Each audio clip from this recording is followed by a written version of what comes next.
What happens to her political party? What happens to her co-political leaders? We heard that the foreign minister was arrested at the airport.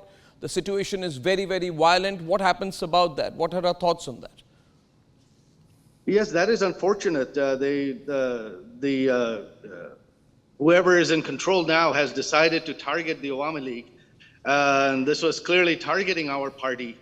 They have killed several of our members of parliament. They've arrested some. They have, the mobs have burned down the houses of almost every member of parliament. They have burned down Bangabandhu Sheikh Mujibur Rahman, the father of the nation's museum, which was his home where he and my whole family were murdered in 1975.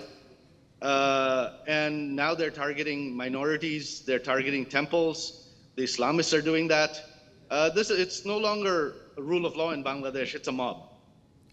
You've spoken quite clearly about the Pakistani involvement in this. And I've said also on my program that the Jamaat-e-Islami is nothing but an agent of the ISI. So is this the undoing of 1971?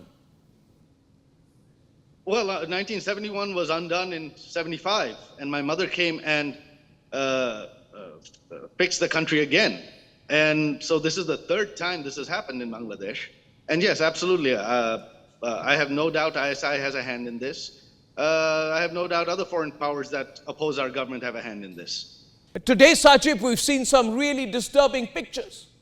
We saw pictures of people's bodies being hung upside down from lampposts and from trees, being called pro-Indian traitors. It's like a scene out of 1990s Afghanistan, or probably worse. Exactly. That is exactly what's happening. And so, the claim that these are student protesters, peaceful protesters marching for democracy, well, protesters don't murder people and hang them up. Protesters don't loot and pillage. Protesters don't burn homes down, people's homes and temples.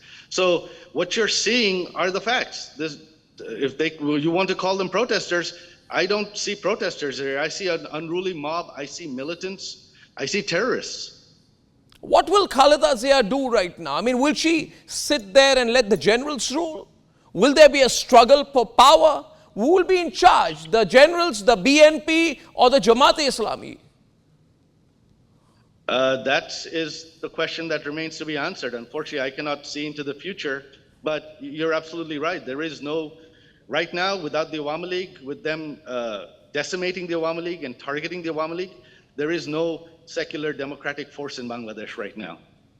What do you really feel about the Americans supporting the generals, saying well done to the generals?